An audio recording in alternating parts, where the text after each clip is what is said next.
Well, hello, White Sox fans, and welcome to the 2024 MLB Draft. My name is Ian Eskridge. Joining me this evening is James Fox. How you doing, James? What's up, man? How's it going? Oh, it's going all right. So we have Burke Granger of D1 Baseball here with us. Let's go ahead and bring him in. Hey, Burke, how you doing? I'm great, guys. How you doing? Thanks for having me on. Yeah, thanks for coming on. So it's draft time. Pretty much what everybody, at least with us, and I'm sure with, your site as well, everybody kind of looks forward to this moment. And here we are. You've probably been waiting for this for quite a while, huh? Yeah, I mean, I'm always been pretty passionate about the draft, so covered the draft on a few sites, and mainly with D1 Baseball. It's mostly regional coverage, but this year, just the way things aligned, I was fortunate enough to see a lot of the top college guys. Just happy to finally get this day in. There's always a lot of work, and James can attest to that goes into preparing for this day. And then, 3 days later, it's over, and you're already starting to dig into the 2025 guys. But let's not let that rob us of the joy of these 3 days, and just soak it all in as much as we can. Yeah, that's pretty much about it. I imagine that you've probably already started that whole process of 2025 already, but this is the culmination of a lot of work for a lot of people. So it's an exciting night for sure.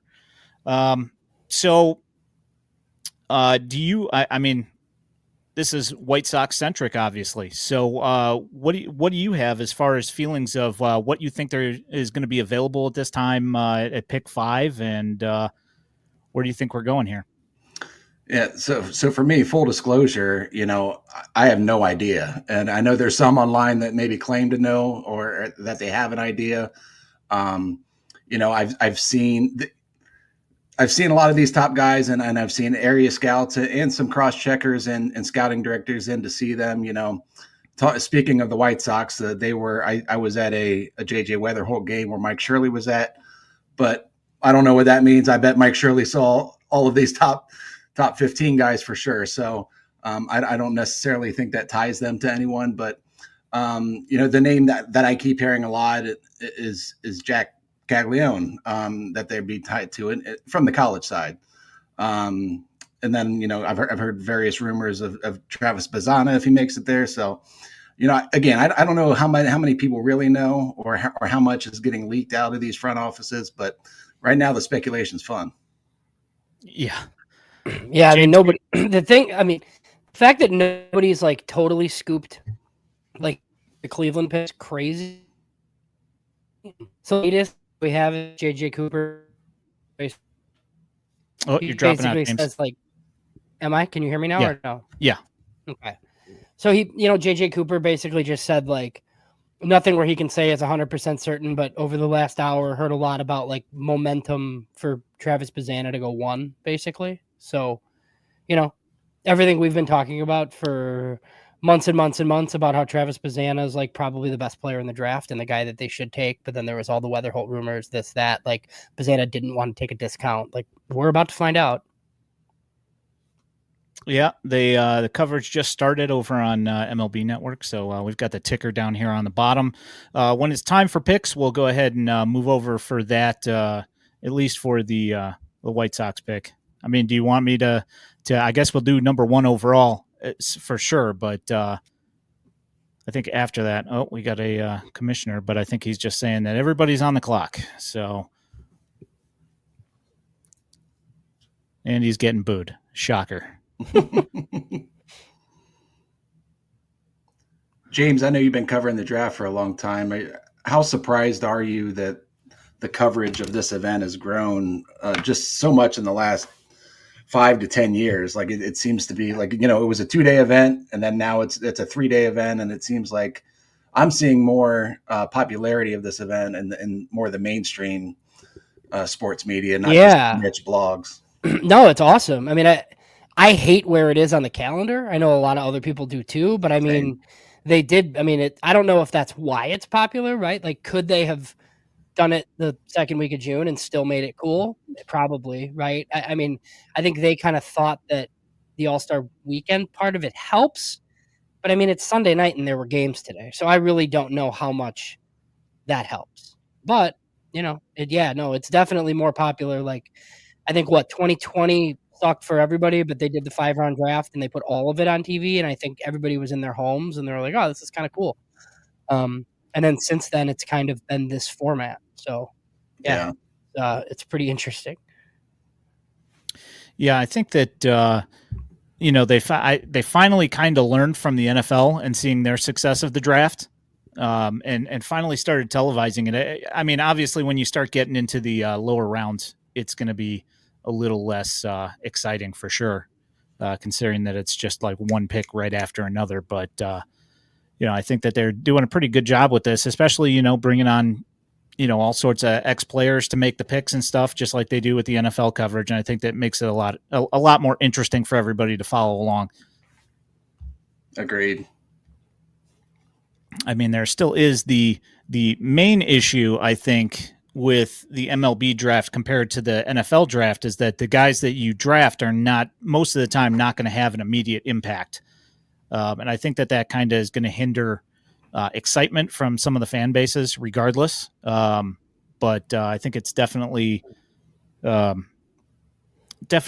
exciting, especially for people like us that follow the minor leagues a lot and all that stuff. So, yeah, and it's a valid point that a lot of these guys get picked and then you don't see them in the major leagues for 4 or 5 years. But here we are, we're 1 year away from last year's draft, and we got Paul Skeens starting in the All-Star game, and 3 other guys from that draft class already got called up. Now, just my gut feeling is that we're not going to see that with this year's draft class. I don't think it's as strong. I don't think it doesn't have that star power up top that we're going to see guys that are drafted today playing in the All-Star game next year. I think that's pretty absurd. But still, there's great major league. There's going to be a ton of major league talent coming out of this draft, and I'm pretty high on at least the college guys. Yeah, I'm really looking. I mean, the thing with there not being that definite guy is it kind of adds to the interest of everybody because nobody knows who's going to be off the board for when their pick comes up. Except for obviously Cleveland because they're kind of holding all the cards right now. Do you have any thoughts on what they're going to do with their bonus pool as far as they're trying to? I would assume they're probably trying to spread that out a little bit. You think the same? I think that's always my speculation with whoever has the first pick, that they're going to try to reach a deal with one of the top 5 guys in the draft that they really like that's under slot and save some of that money to float someone down at their next pick. And I think that's what was probably driving a lot of the JJ Weatherholt speculation at this pick. James just touched on it earlier that JJ Cooper at Baseball America is saying it's now more likely that they might take a guy like Bazzana, who's less likely to take as much of a haircut. But I still think he'll sign for under the allotted amount if it is Bazzana or anyone else, because I think that's a strategy that we've seen teams play out of trying to take advantage of being in that situation of having the number 1 pick or a top 5 pick with the larger bonus pool and trying to float someone down. So I think we'll see that at some capacity, 5, 6 picks. I just don't know who it'll be, but a lot of the mock drafts that I've read, and I've only really read a few this weekend. I just don't see it.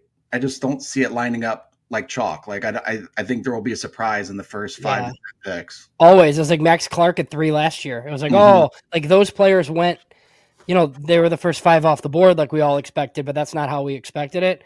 And like you brought up with Bazzana, like they could break the record with Bazzana and there's still 1.3 million under slot.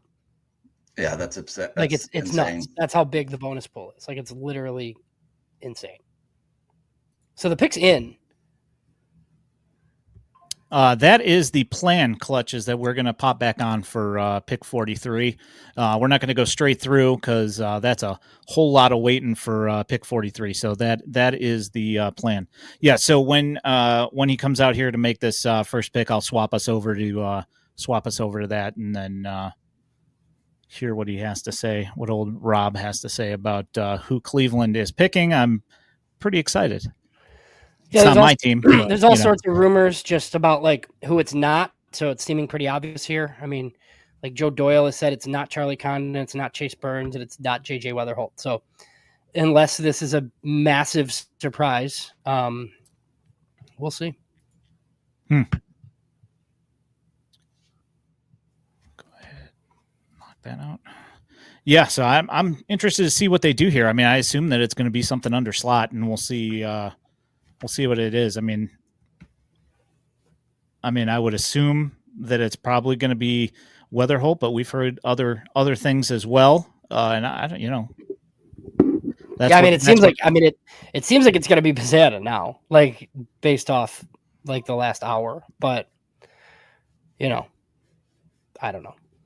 I wouldn't blame him for that. The whole hamstring thing with Weatherholt kind of gives me the heebie-jeebies, knowing, especially from what we've seen with the White Sox for several years here of just injuries. For sure. Got lots of different things here. The pick has been reported already. So yeah. We shall see. And I'm sure right now there's someone on Twitter who got that information by Keith Law has it. Yeah. And okay. Yeah, I didn't know how we want. I mean, we could talk about it, but I didn't know if we wanted to just go to the podium for people that were here I'll just along, but yeah, I mean, it's out there if anybody's scrolling Twitter. Yeah, I don't like that one bit. Personally. Yeah, him going to Cleveland? Yeah, not a fan, but it totally fits. He's going to be one of those guys that's going to be super annoying for White Sox fans for years and years, probably. Especially because he's a second baseman for Morgan State, like Nick Madrigal, but he's gonna do damage against us. Awesome, yeah. So this is where it gets super interesting because there's lots of rumors, just that this agency that represents Condon and Burns wants to go 2 and 3. I don't know what the order is, but who knows? There's lots of Jack Caglione rumors to Cincinnati because he's going to be cheaper than Charlie Condon. So this is by no means, I don't think anybody really knows, but all right. There were scenarios with Pizzana at 1 and Weatherholt at 1. So you alluded to it, James. You had Pizzana as your top guy in this draft, and Ian, I guess same question for you. I would have probably taken Condon 1-1 if there was no money involved, like take the best guy. Like I'd probably take Condon. But yeah, I mean, I think those two guys were, I think, the top 2 guys. Yeah, I mean, I can understand. I'm thinking long term. It would probably be the only thing I worry about with Condon is positional flexibility. But I mean, you worry about the same thing with Pizzana as well. He's not going to slide over to shortstop. So that would have probably been, I would say that I probably have to go with Condon just for the power upside. But I mean, I watched Joe Doyle's interview with Pizzana early this year and just listened to him talk about hitting and the fact that he's breaking down pitchers for his teammates just kind of blew my mind and kind of made me say, I really like this guy a lot. And I'm not happy to see him go to Cleveland. So first super chat on the channel. Thank you so much, Trey. Appreciate it. He asked he's saying Cags or Griffin. That's his hope on who the White Sox go with. He's been pretty consistent with that thinking right there. Thanks, Trey. Appreciate it.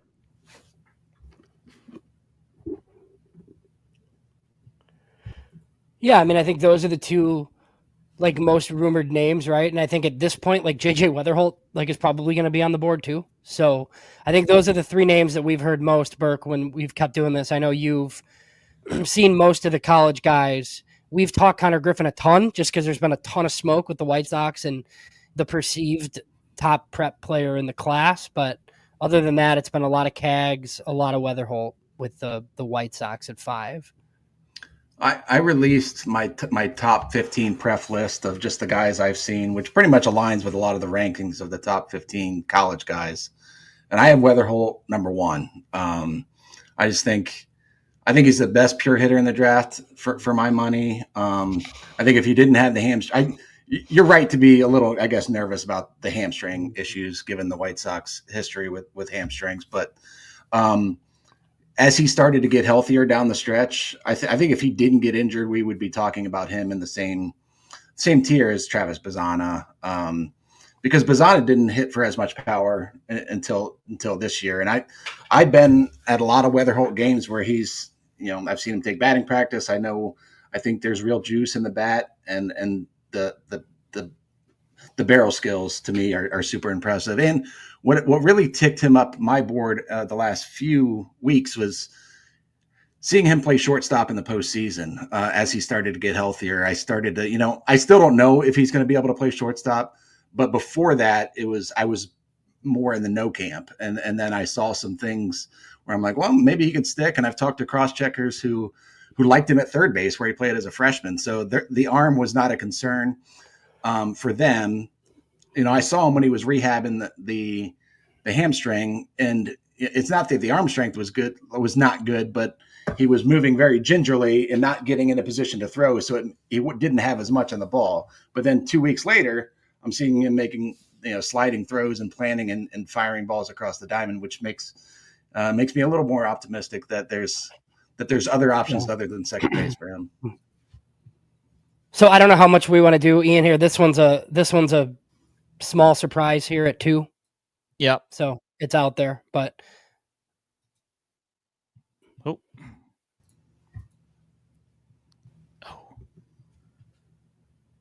Chase Burns to the Reds at 2. So kind of goes to what I just mentioned with that agency. Burns and Condon together, the agency really wanted them at 2 and 3. So I would think Condon goes 3 here to the Rockies.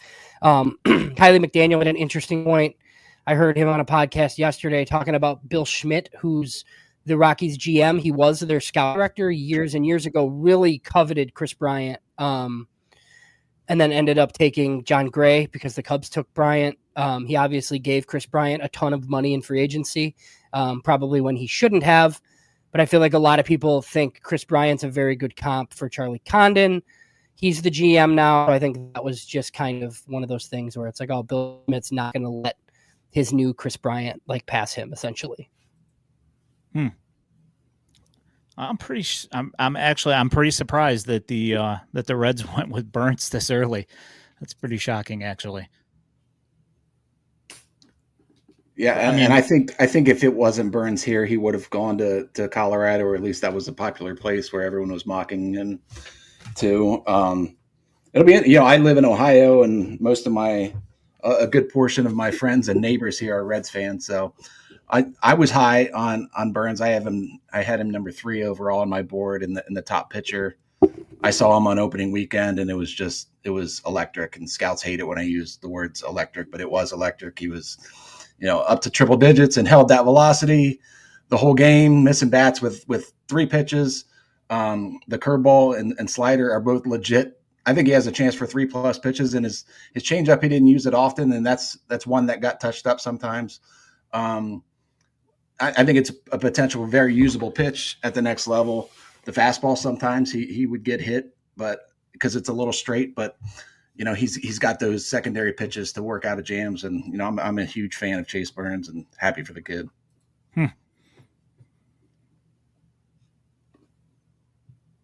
Yeah. Well, and yeah, the pick is in already at 3.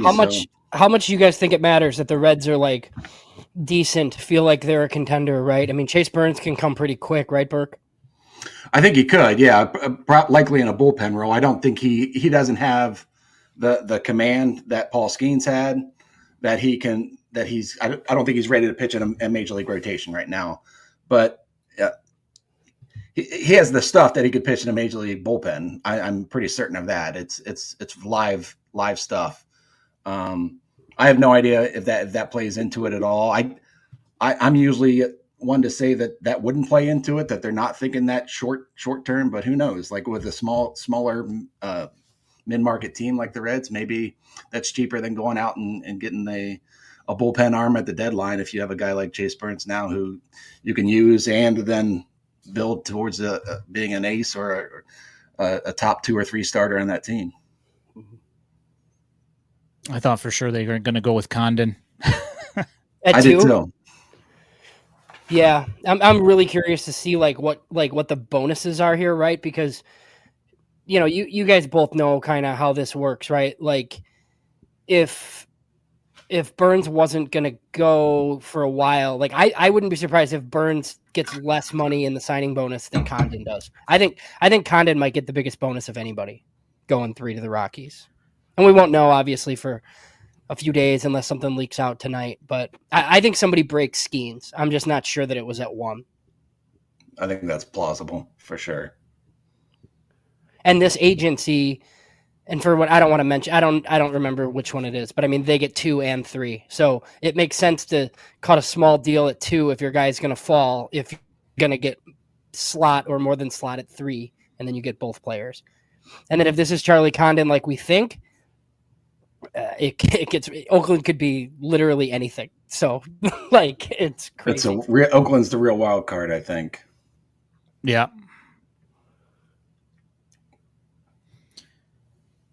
So the pick is in for the Rockies. Just waiting for him to come out here, and then I'll throw that up there.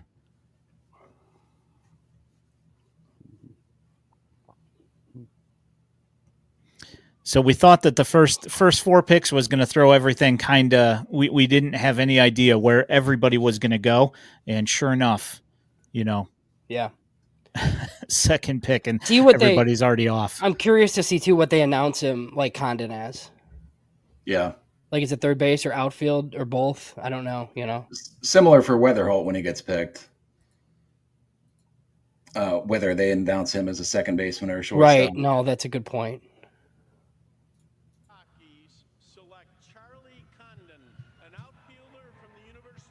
All right, there it is. There it is. Charlie Condon.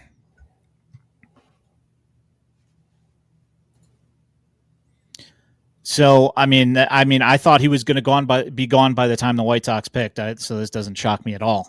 I'm just these surprised. 3 players being gone isn't a surprise. Yeah, just where they went, kind of surprising. All right, let's get here.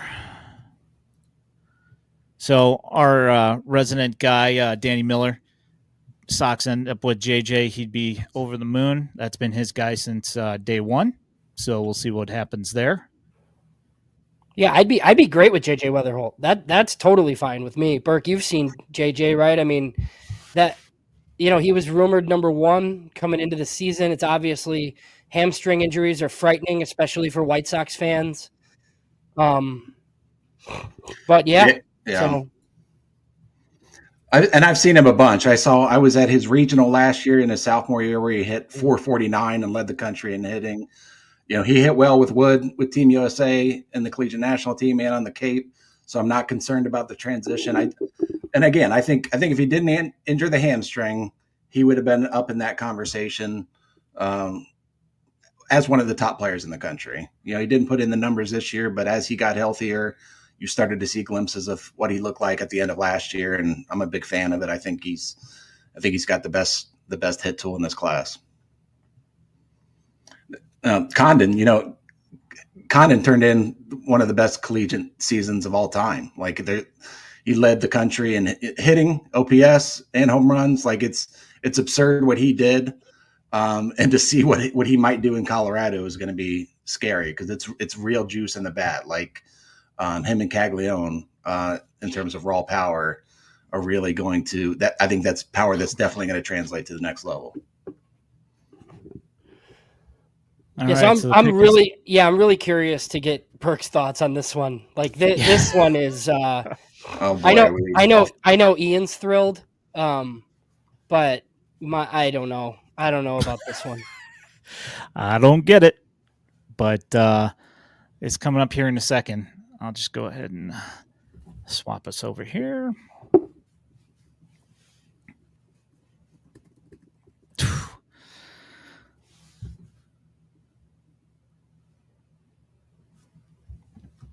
You're insinuating there's a surprise coming at 4 here, James? I mean, I don't know. It's been rumored all day. Okay. I just don't think this is the best player to take here. But okay, Seems strange to me as well.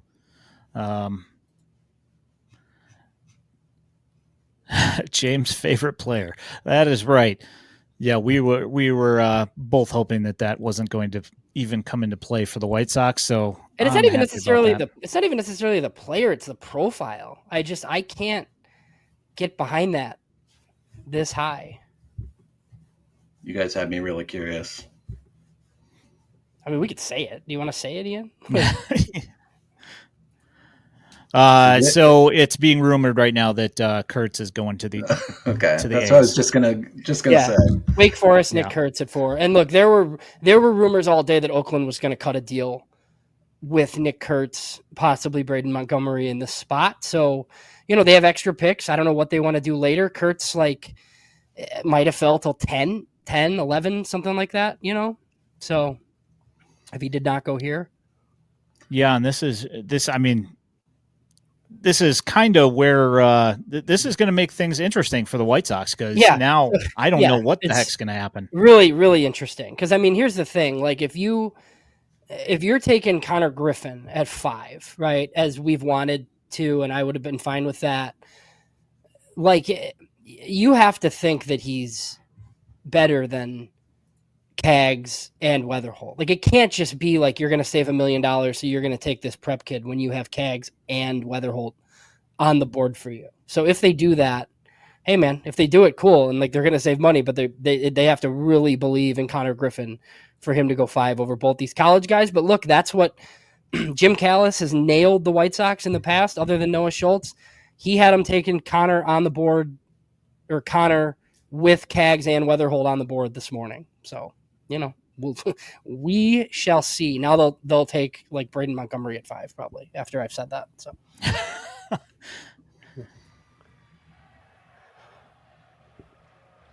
So if you're scared of the pro, if you want to, I'll listen to the pick.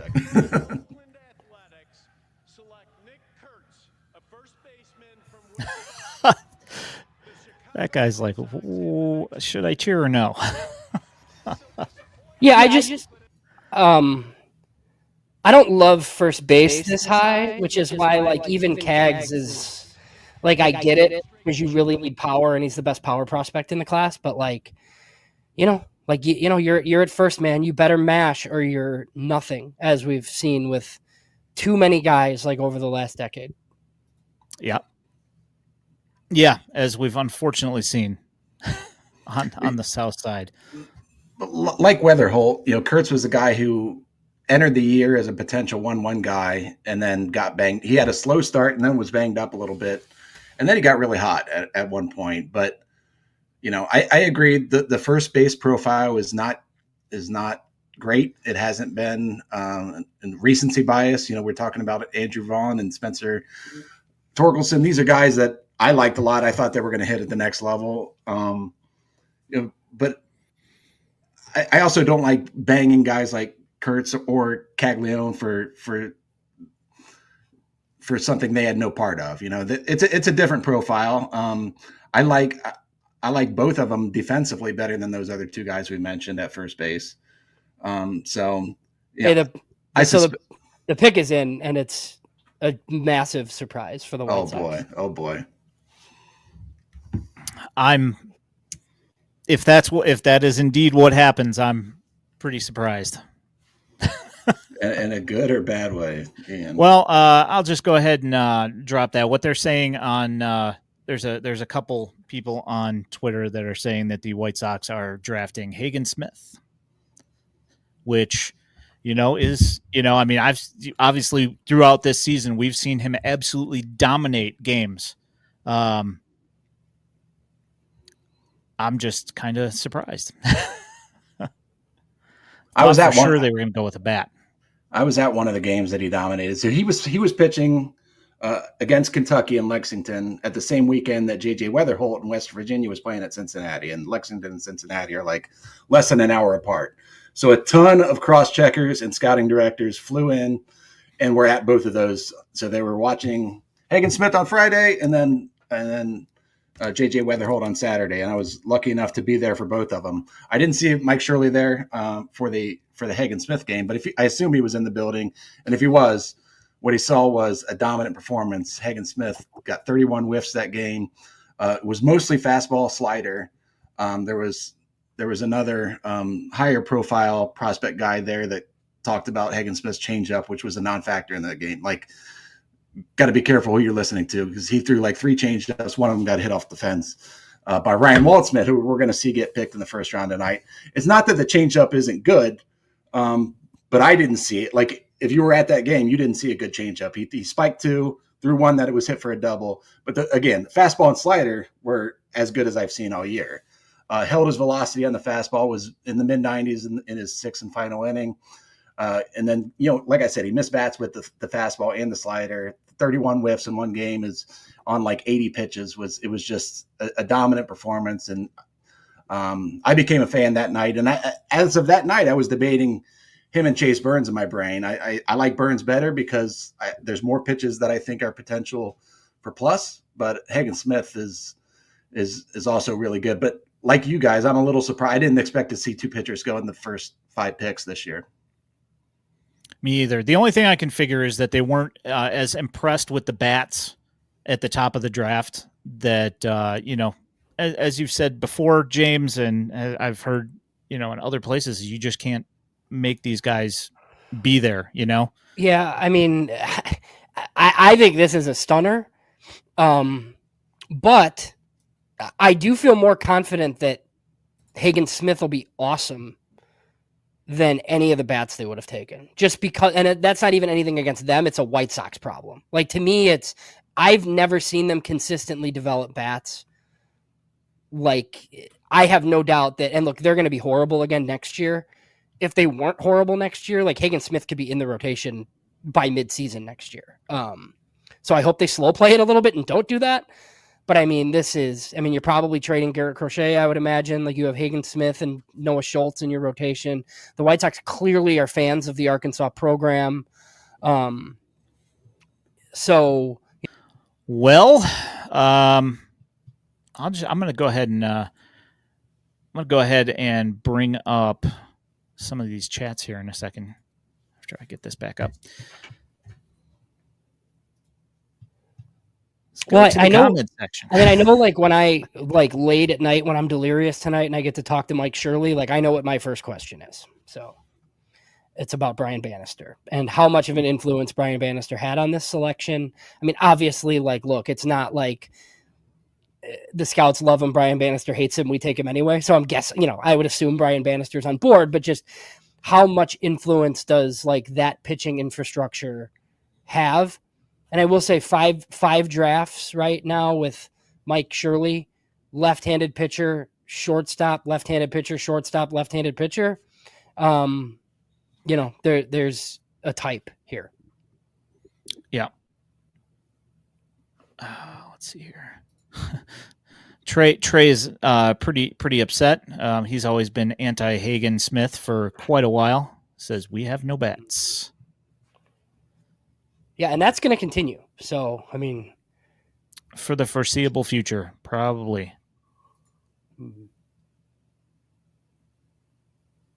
Yeah, now this opens up a lot of intrigue for me with pick 43 and pick 68. We had talked before about the White Sox taking some prep pitchers, as that is one of the the prep arms there. There are a bunch that are not for the top of the list, but couple picks down. So this would they've got so much pitching in the minor leagues right now. It's going to be interesting to see what happens on the farm now.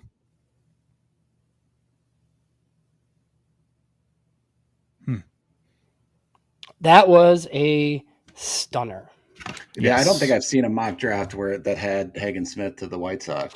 I mean, maybe early on, but I think lately it's all been like, like, oh, they want to go bat, and clearly, like, they've told everybody that they wanted to go bat. So, and even like Mike Shirley saying last week that they, there's still 2 college pitchers up there, that they really like. I thought that was more of like negotiating leverage with like the guys that they were actually talking to.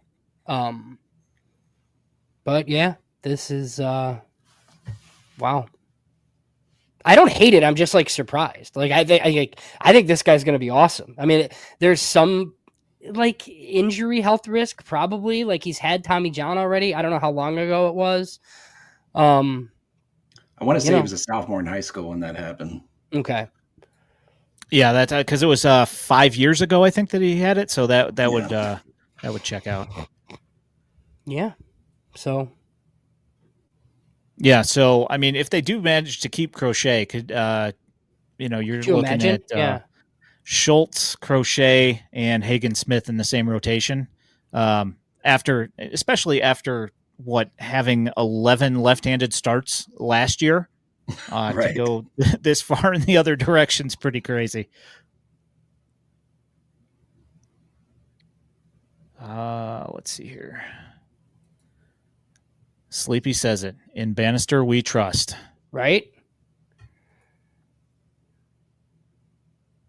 So, well, that was something. I don't even know what to say. I'm pretty shocked. Yes, so Vince Bannister is the son of Floyd. So where Bannister. does he? So where does he rank? Oh, that's in the system. I mean, 3, 4. I guess it's probably right after Thorpe, I would guess. So, well, Thorpe's graduating in what, like 2 starts? Yeah, something like that. Yeah, something like that. So yeah, I would say yeah, before Caro for sure. Right after the top 2 guys. Yeah, that makes sense. So I guess Passon, I wasn't listening to it, but Passon was talking about like how they're going to probably trade Crochet and Fetty by the deadline, which isn't, I mean, obviously it's not a surprise. So yeah. And I wonder how much under slot this is. I mean, I don't think it's 7.7 million because I don't think they were going to pay anybody that much. So I'm sure this is somewhat of a discount, where they can do what they want later. 6 is a bit of a surprise too, and Jack goes to the Royals. Yeah. Jack Caglione to the Kansas City Royals. Interesting. How many picks did I get right in my mock draft? I don't know. I think just 1. I think I had Condon. No, I had Condon 3. Oh, okay. To the Rockies. That's it, though. I got 1. I was hoping for 5 picks correctly. I have 39 chances to get 5 picks right. So, and they announced him as a 2-way player, Caglione. Yeah. Good luck with that. Yeah, I'm not in on him as a pitcher. But the power, the juice in the bat is legit. And he's so Smith is young too. I forgot about that. He's 20. Mm-hmm. So Vinny Cervino of perfect game, 270s in the fastball slider, still young at only 20. Monster whiff numbers and missed a stupid number of bats. Some refinement needed, but frontline potential. So, yeah. I mean, that's I don't know. I feel like Ian, we just didn't talk that much about it because we thought they were taking a bat. Thought for sure. So Danny's asking any guess on the bonus for Smith. I would assume that they're probably able to go a little bit under slot here. I would guess $7 million would be my guess. Which saves you $700K, which would be great. And I can get into that math later, now, whatever. But saving 700 gets you a pretty good player down to 43. if any White Sox fans are unfamiliar with Smith, I posted a video on Twitter yesterday or the day before, a full inning of him pitching. You can get an idea of what the stuff looks like behind home plate. It's pretty nasty. I'll go ahead and find it and throw it in the chat.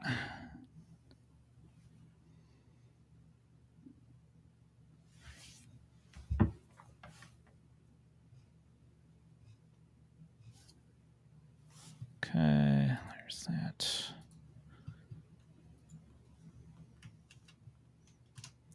Just went through that in the chat. So if you're interested in going and looking at the video, it is in there.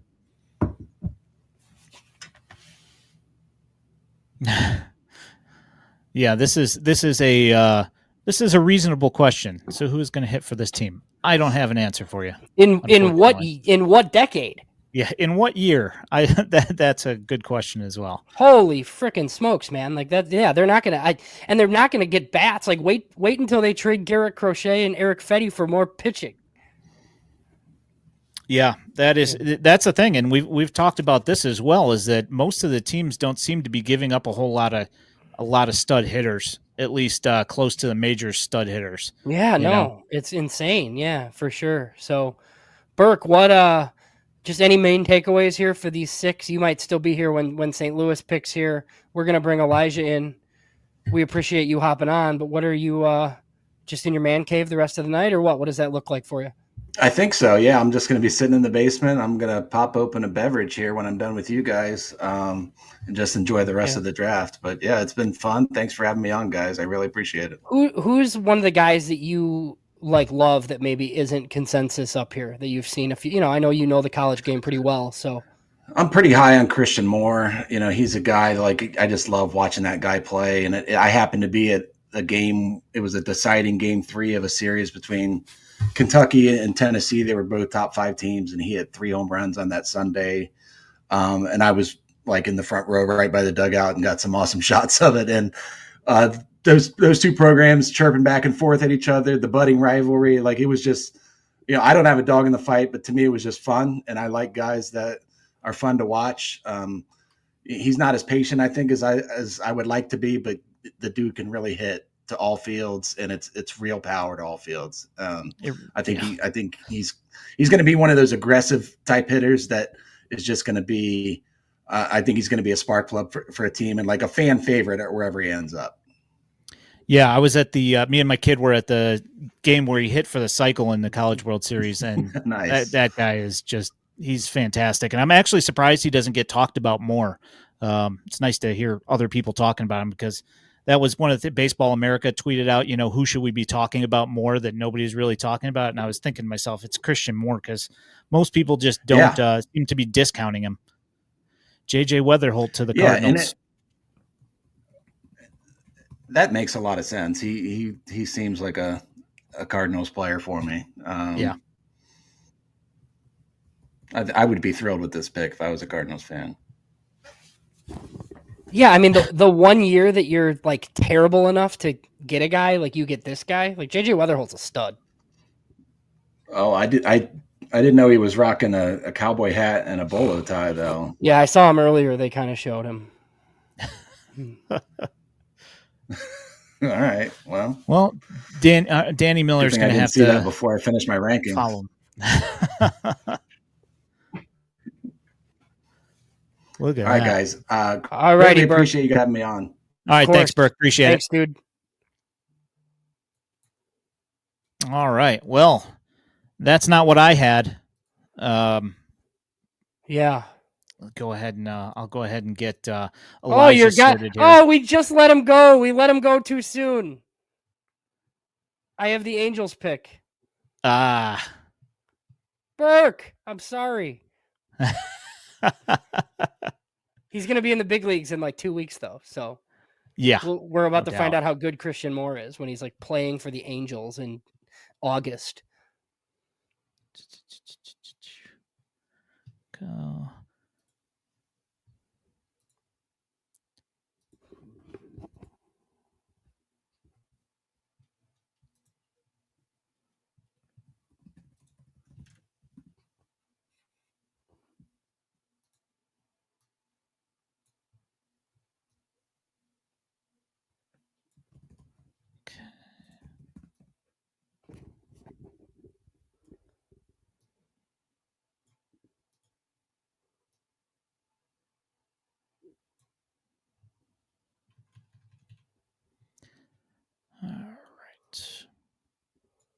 So do you think it's like, does that,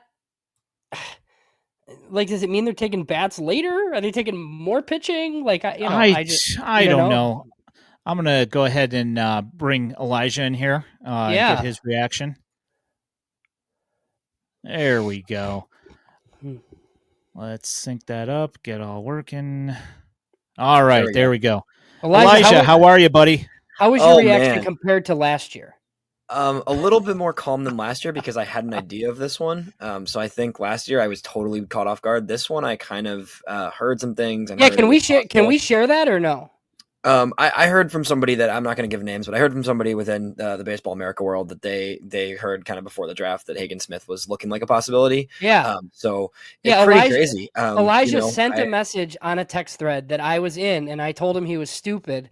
I did not bet it on DraftKings like I should have. Yeah, should have. Because the odds were tremendous, and now I feel stupid. But yeah, good job, Elijah. So, you should have just reported it. You could have started your career. Yeah. Gotta be nice to some people, but it is what it is, right? Like he's good. You're right, James. Like he's a great pitcher. I don't doubt he's good. I think there's some risk there with the arm, and I think it's just like, I mean, at the end of the day, right? Like you're replacing Crochet. You're replacing Crochet with Smith, and you're trading Crochet for a bunch of bats. Which, like, if that works, sure. Do I think a team is going to pony up with a hitter that's nearly as good as JJ or Cags? Not really. Like, I mean, it comes down to like, are the Orioles trading Samuel Basallo? Because if the Orioles are trading Samuel Basallo, I'm in. Hagen Smith comes in, Garrett Crochet, you get that premium hitter, but like no other team is offering a hitter that has the upside of a Cags or a Weatherholt. So it's like, I get the logic, but it's just, it's tough. It's tricky. But what if we'll see. What if nobody can score any runs against the White Sox? I mean, yeah, that's right. Like the pitching system is great. The pitching's deep. I talk about this every week on the podcast. Like it's like the pitching's amazing right now, and you just added a guy who can be an ace. Like this, there's a lot to like there. That's exciting, but at the same time, like the hitting is just there's not hitters in this system, so it's like you need to find a way to get some hitting. And if they're committed to trading Crochet and Fetty and just hammering hitting prospects, I'm fine with that. But if you're in a situation where you're gonna have nothing but there he is. Pitchers, it's just there's Clutch. Yeah. I don't know. It's tough. It's tough. I see the idea. I see the vision. If Hagen Bannister loves him, Hagen Smith and Noah Schultz together is interesting. It's nasty. It's nasty. I mean, that could be a ridiculous left-handed 1-2 punch. Can you imagine facing Noah Schultz on a Friday, Drew Thorpe on a Saturday, and Hagen Smith on Sunday? That's terrifying. That's you just mess with people. This team, like, I think legitimately next year, even with an entirely rookie rotation, basically, or second year rotation, like this rotation is going to be top 10, 15 in baseball pretty instantly, honestly. Like, I think there's a real world that's the case. Are you going to score some damn runs? Like, I'm not sure, honestly. We'll see. Yeah, right. I mean, I don't know what they're gonna do. I mean, you got to go back to the next 2-3 picks, right? You got to spend some money on some hitters. I mean, you can say that that the White Sox aren't going to give up any runs. The problem is they're only scoring like what 2 and nothing one run a game. I mean, you can't scoring at all. You can't win games like that, and you can have some great pitching, but without being able to score any runs, it's pretty rough. Yeah, no, it is. I mean, if Moore goes here,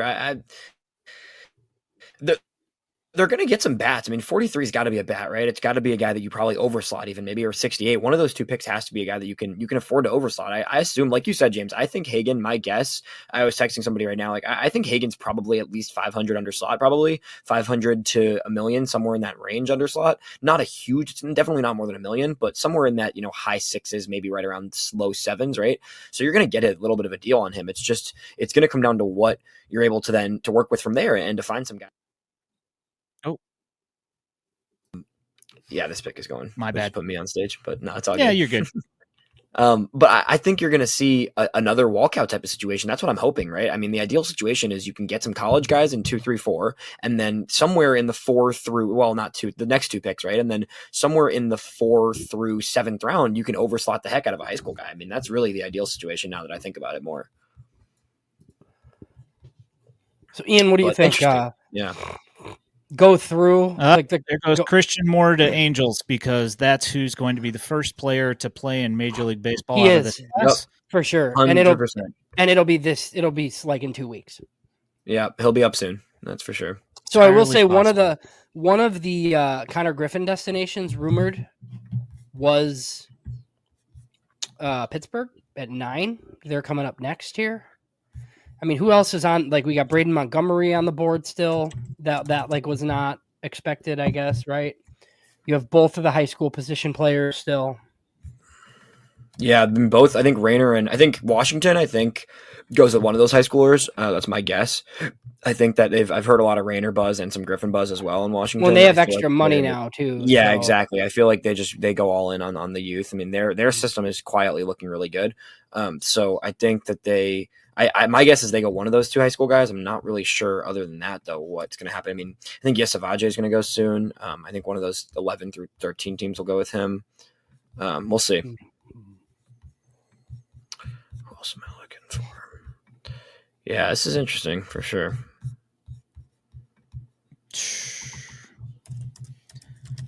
Yeah. Well, yeah, I don't know. I mean, we pretty much all had hitters going to the White Sox. So it's gonna be interesting. What happens here at 43 and 68? I'm not entirely sure. It's gotta be that. It has to be, right? I mean, it doesn't have to. I mean, here's I guess. I mean, here's the thing, right? Like, we're gonna pop back on.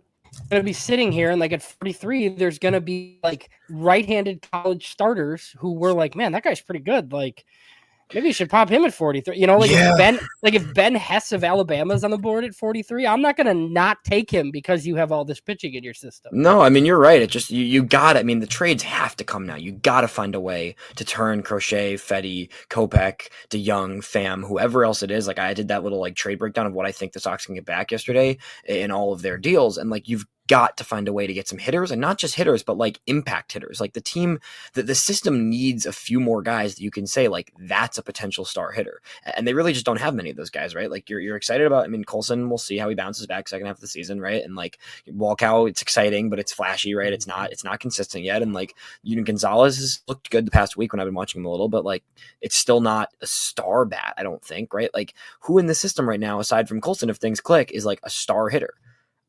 You know. I don't know. The pick is in for the Pirates. I like it. Oh yeah, you got it already. What'd you hear? Yeah. Do you guys want it or no?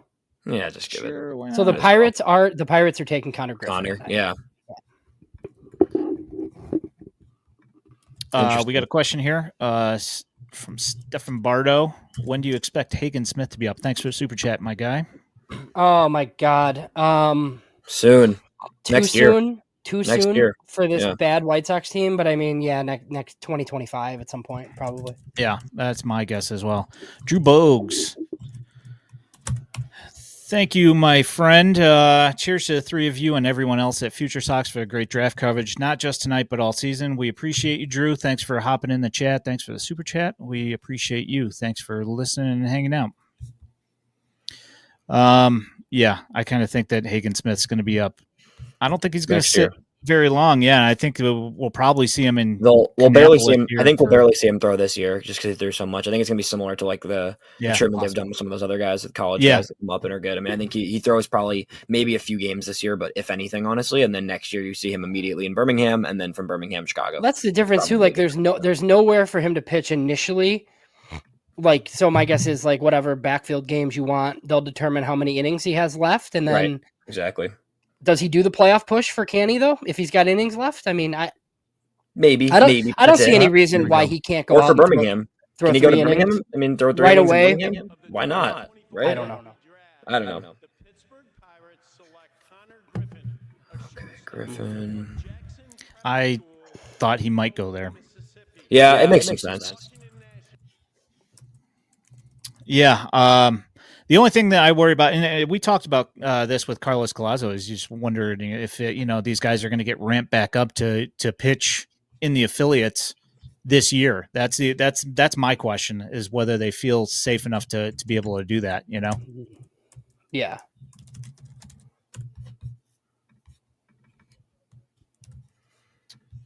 So do you think they've taught Hagen Smith the cutter yet, or no? They're like, probably already talking to him about it. Like tonight on the Zoom, like before he signed. Hey, here's how you throw this, kid. Yeah, by osmosis. Yeah, Griffin makes sense. I mean, I think Rainer might just go here. They might just go back to back with those two guys. Honestly, that would make a lot of sense. Rainer to the Nats. Let's see here.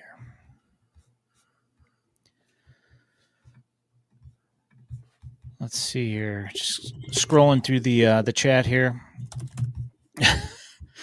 Clutch, come on, man, you're killing me here. Impact hitters such as Dominic Fletcher. Yes. Oh man, that's gross. Yeah, I mean, we'll see. I don't know.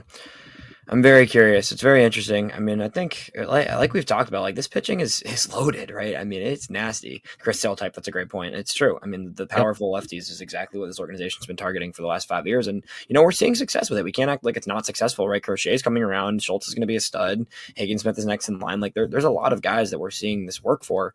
It's just like at some point, I get the MLB draft. The MLB draft drives me crazy sometimes because it's this whole thing about like you have to go for the best players, and like I get that, but at some point you gotta think positionally to a degree. I mean, this team, there is not a single outfielder in the White Sox system that is going to be a major league player in the next 4 years. If I'm calling George Walkow a 2029 guy, maybe, right? Like in the next 4 seasons, is there a single outfielder that's even slightly has a chance of being a major league regular? I don't think so. Like, now I love some of these guys, right? They're good guys, and some of them are having solid seasons, but like, there is not an outfielder in the system that is even close to a major league talent other than Walkout, who's 4 or 5 years away, right? It's hard. I get it. I see the vision, but I also am like, can we get some guys to fill some holes? Because there is some holes, and there's some serious holes in this offense. So I don't know. I'm curious to see. I'm not quite as angry as I was last year, James, but I still am a little confused. That's for sure. I just think it's the lack of absolute slam dunk bats. My thinking here is that from what I've seen from Shirley and company so far with his drafts, is that the evaluation has been fairly solid, and the guys that they've picked up have become high end of the system guys in the last couple of years. Now, Jacob Gonzalez, that one was kind of a polarizing pick for most people. Yeah. But this year he's been a lot better, and he did rework his entire swing, and that could be one of the reasons why they didn't take Griffin on the White Sox, is because that they felt that they would have to, retool his swing maybe a little bit too much, and Hagen Smith's more of a polished product regardless of what position he plays. They're taking best talent available rather than deciding, well, we need a guy that has a bat as opposed to an arm, and we feel like Hagen Smith is this much better, so that's why we're going to draft him. I mean, we've all had this this talk about whether you take best player available or whether you draft by need.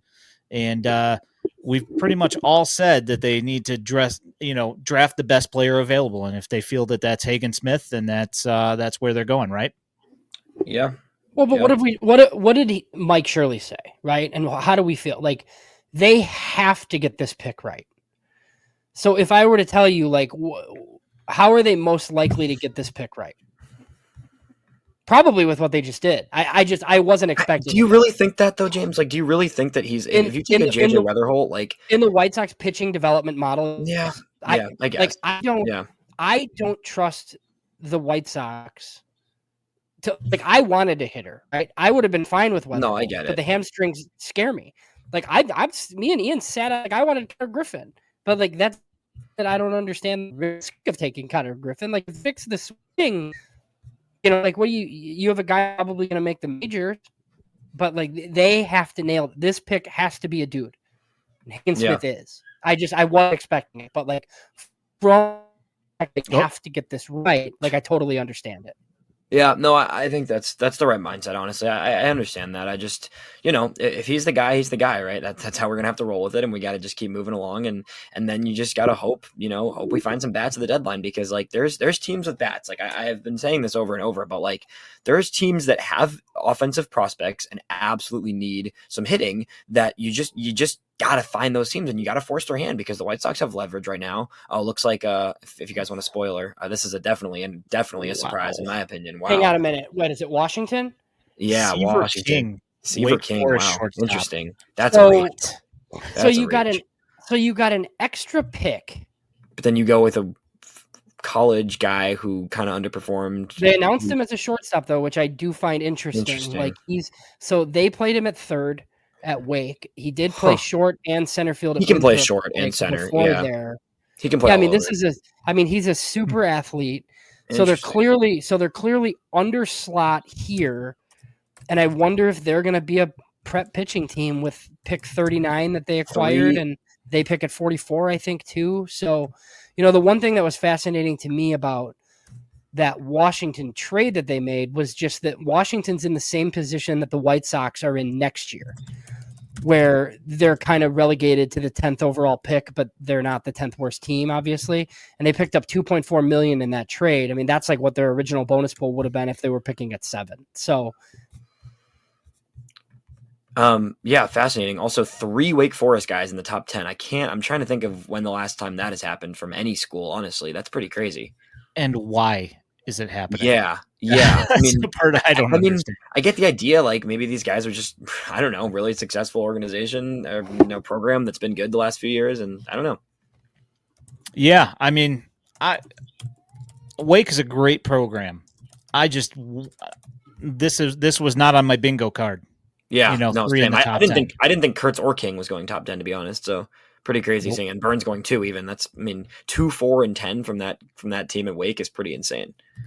Yeah. I keep tweeting out these. I'm running this JB page right now.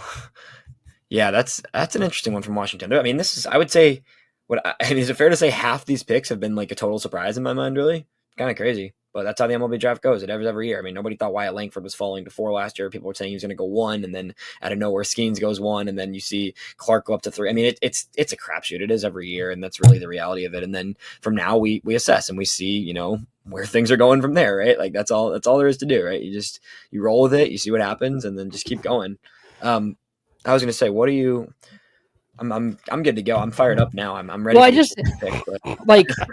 I'm just like curious to dig into the mechanical stuff. Like Ian, we got to find like some pitching people to have on, like just because like Hagen Smith is like weird. He's like on the far first base side of the rubber. Like you would think that there's some, and look, I'll talk to Mike Shirley later on tonight. I'm sure he'll elaborate on how good they think this guy's the top of the rotation stud lefty, or they wouldn't have taken him at 5. Right. But, just to get, maybe a little bit more information on some of the immediate changes they have to do. I mean, it is a lot of walks, right? There's some command issues, but I'm sure they think that they can figure that stuff out.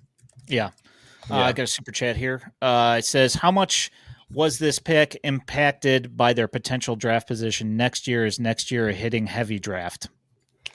I doubt it was influenced at all, honestly. I mean, I think they took the best guy they could get for the price that they wanted to pay. We don't know that yet. I guarantee you this is not 7.7 million. Maybe it's 7. Maybe they like Cags better and they couldn't get the discount. I don't know, but it was clearly 0.76. Yeah. It was clearly part of this, like saving a little bit at 7. I'm sure they did that. I don't know when we'll have that information though. But I mean, no, like next year is next year. They can't worry about it. Sounds like Rainer at 11, which makes perfect sense. Yeah, high school. So I will say, like, Mark Connor was the scouting director for the Padres for a long time. He's the new scouting director in Detroit. They went high school heavy last year, going high school heavy again this year. It's not really a surprise. Yeah. That makes perfect sense. Max Clark and Bryce Rainer. It's like the two kings of drip of the last 2 years. The Tigers are going to be very swaggy. Yes. Yeah. We've got very disappointed with the pick. If they don't get bats with their trade candidates, it will be a bad pick, shaping up to be the Mariners and playing every game 3-2. Thank you, Matt POV. Thank you for the super chat. Appreciate that. Yeah, interesting. And it is Bryce Rainer to the Tigers, as was mentioned. So, and Jackson Jobe. Yeah. Man. Now, I can say it now that he's on the Tigers. I don't like this kid, and I want to punch him in the face. Yeah, you've been dancing around this for months. This for a while, yeah. I remember you mentioning something like that. Yeah, I just, I don't know. There's just something about him. And then after seeing his interview on the combine coverage, it just reinforced my opinion on his just on his personality. I was like, this guy, I don't know. So now I don't have to worry about it. Now I'll enjoy watching him strike out against White Sox pitching. We're gonna get off air Ian here like tonight. Yeah, I guess so. Let's see. So Trey says, so the Guardians, Royals, and Tigers are all on the upswing, and our Sox are. No, that's not fair, Trey. I don't think that's fair to say. I mean, we have to see these guys perform first, and we see this every year in the draft. People think that a team has a great draft, and then, the guys that they end up drafting who look like they might have been great picks at the time, you see them underperform, and then, you end up in the spot that they've been in for years now.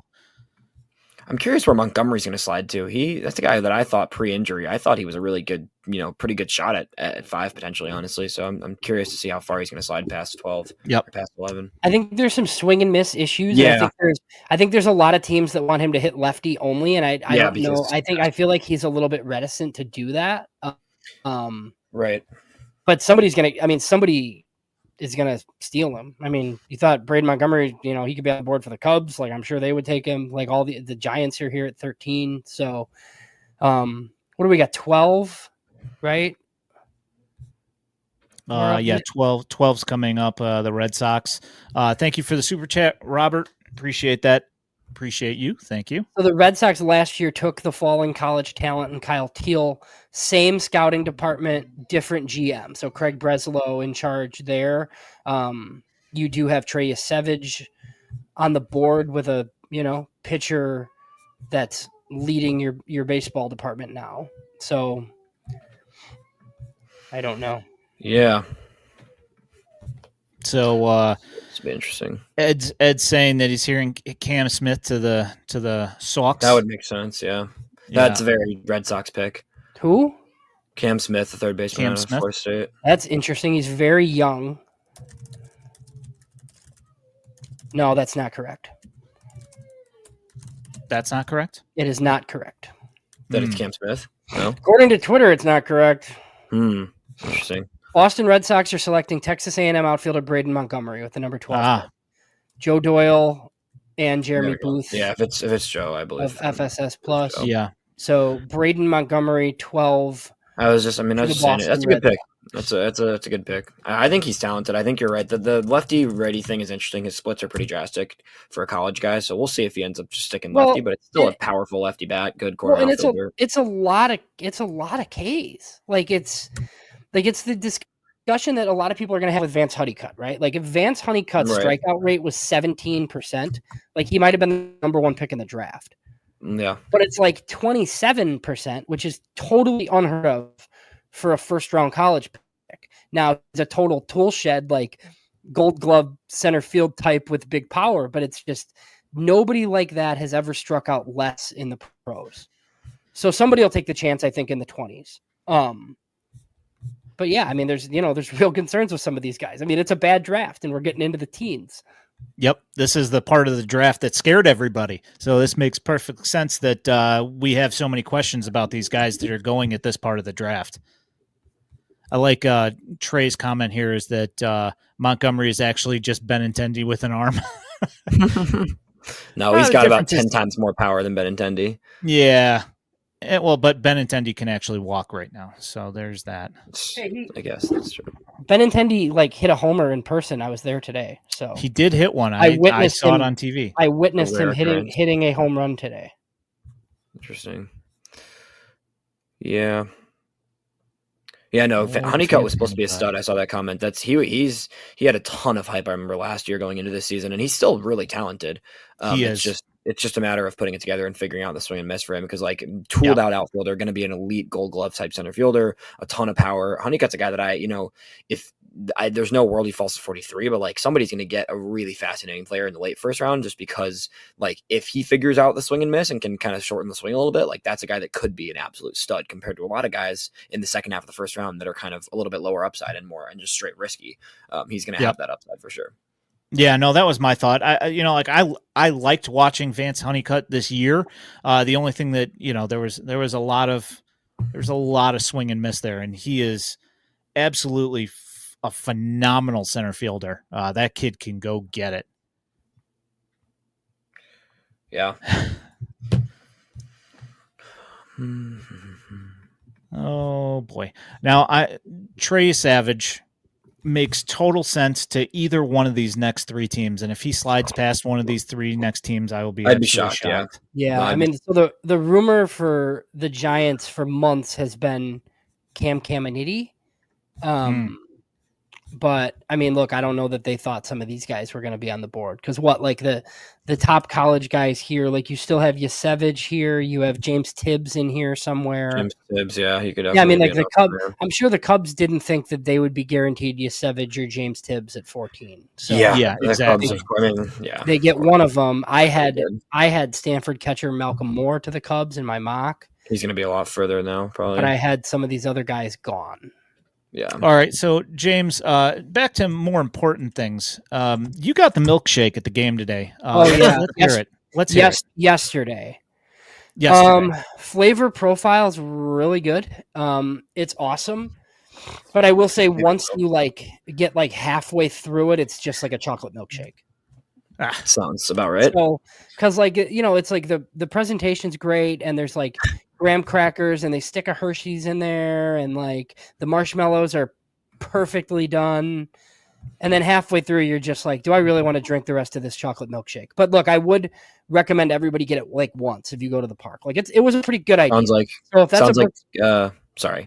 Sorry to cut you off. Sounds like what the hell are you doing, man? Jeez. Yeah, that's milkshake takes supremacy. Actually, you're right. If that's a Brooks Boyer idea, good on him. So basically, what you're telling me is that if I go, I should get the milkshake, but then I should only drink the first half of it. So here's the thing: you're gonna get the milkshake, you're gonna love it, but you're never gonna get it again. I'm never gonna get it again. There's no reason to. But I can say that I got it, and I can say White Sox, pretty good idea. Not bad. I get it. And you can go up to the Vizzy Lounge, which is fun. You can walk out on the ledge and watch the game from up there. It's pretty cool. All right, James Tibbs went 13 to the Giants. It looks like that is the pick from Joe Doyle, a few other guys as well. Yeah. How many picks? Let me look at. I want to look at my own mock draft to see how terrible I am. No mock draft is good. It's not even. Don't beat yourself up. I think I got nobody did well. No, I know. I was trying to get 5 correct. I was trying to get 5 correct. I just heard a chat from the JB guys that they're on a live stream right now, on an eBay live stream, and they said since the first pick they have been wrong on every single pick. So I got just baseball guys. Yeah. So I got Charlie Condon at 3. That's good.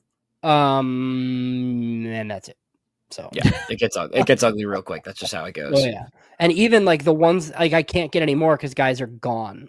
So the Cubs I have Malcolm Moore, the Mariners I have Gerangelo Sinjay. So yeah, I mean these are not good. Those are not going to go well. How much was on the board?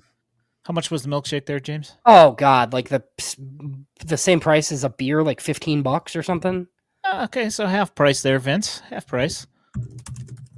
Yeah, I think it's $15. But I mean, I got a summer shandy and it was 14 something. So I mean, it is what. Oh, Danny, great question. I did, because my wife was like, "That's not real. You can't eat that." And I tasted it. I'm like, "Oh, it's real, all right." This hardened chocolate that's on the cup that they give you. Yeah, it's pretty fantastic. It's real chocolate. Doug says I gained 10 pounds looking at that milkshake. Yeah, I mean, if you are lactose intolerant or anything, hey man, it's on you. You might still want to experience it once, but plan on going to the hospital. Yeah, it's something. Campfire, and I will say, I think the thing that makes it the coolest is just the marshmallows are awesome and they're perfectly done. Look at Trey. He had Kurtz at 4, and that's it. And Trey, I will say that if that's the one that you got right, good for you. Kudos to you, because that is that one right there. I did not expect. So I bet it. My DraftKings account nobody wants to hear about, but is tonight. I'm good today, but Yeah, well, I mean, had That's you why gone I'm- Hagen Smith, you I would know have I'm been, really beating myself up over it because this as soon as Elijah sent it, I'm like, I can throw 10. I thought about it too. I thought about the can same throw thing, and I was like, 10 on a 15-1. Like, yeah, it's okay. I'm not beating myself up too much. I had a good day at the casino this weekend. So I freaking can't Pete, complain. man. Pete knows it. Knows his Yeah, stuff. he's a smart guy, man. So what do you think? He talked to somebody at Arkansas or what? Like, what are we thinking? He knows a lot of people. I might ask him off air when we have him on. Yeah, after the yeah. draft. If you Like, off the camera, I'm gonna be like, feel free, Petey, who told you this information?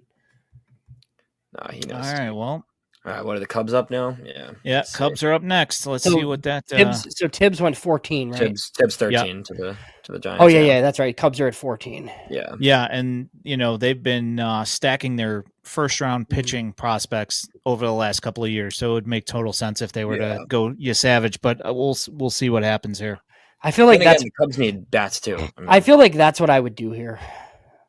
I would take Savage if I were them. Probably. He's a top 14 good player, that's for sure. He's talented. Yeah. I mean, he's the third. He was in my eyes like very clear pitcher number 3, so you might as well.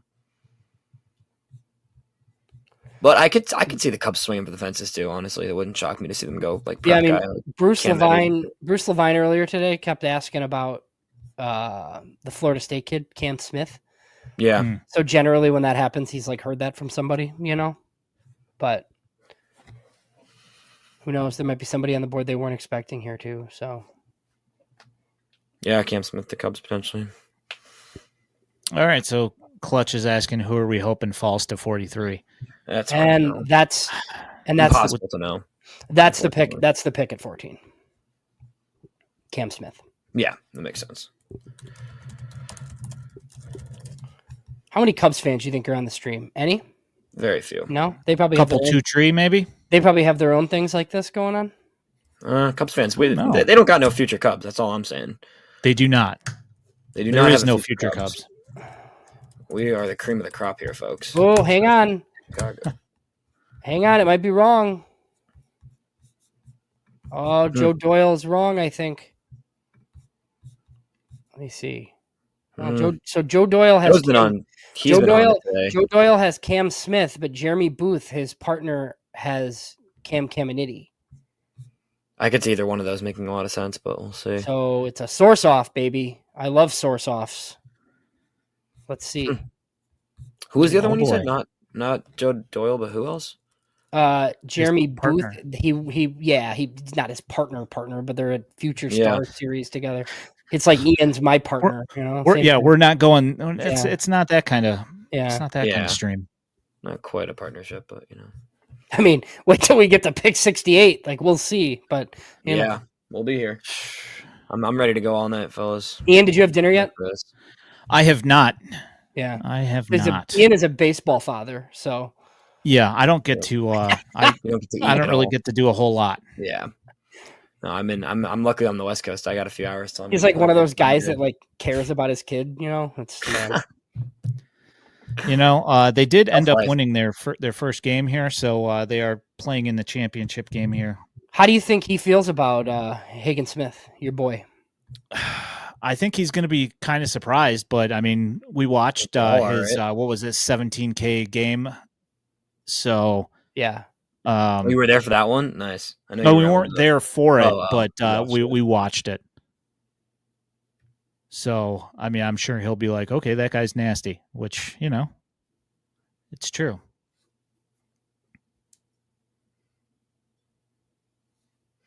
Yeah, I mean, the more I think about it, guys, I just, if you can't develop hitting, I guess you just trade for it, right? You just keep taking stud pitchers. Yes. You just keep taking stud pitchers and you trade for mid to upper minor hitting prospects and see if it works. I mean, it's a funky idea, but I could see a universe where it works. We'll see.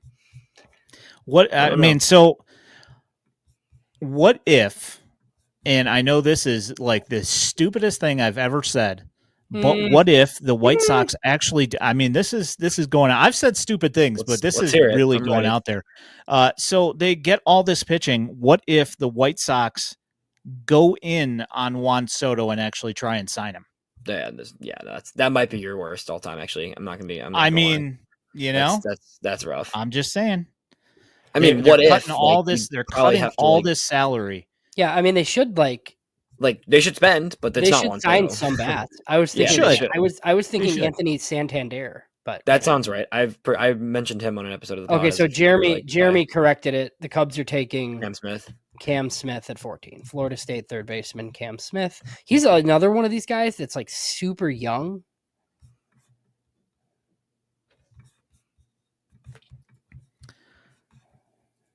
He's like 20, I think. Let me get a picture. So I mean, yeah, there's lots of guys on the board. Trey Savage, No way. Carson Clutch. Benj. There's no way that is more delusional than the White Sox winning 74 this year. There is no way. Yeah, that's yikes. Danny, you have to answer for that. I'm just saying. This current year? Yes. Yeah, no. No shot. I don't know if they win. I don't know if they win like 60. I mean, I don't know if they win 50, 55 even. I mean, there's a world where this team wins like 50 games. Like that's what I said. I was like, there's really a world where it's like a 50-win team, honestly. I said I will be shocked if they actually get more than 47. Guys, they haven't even made any trades yet. Yeah. Like it's going to get worse than this.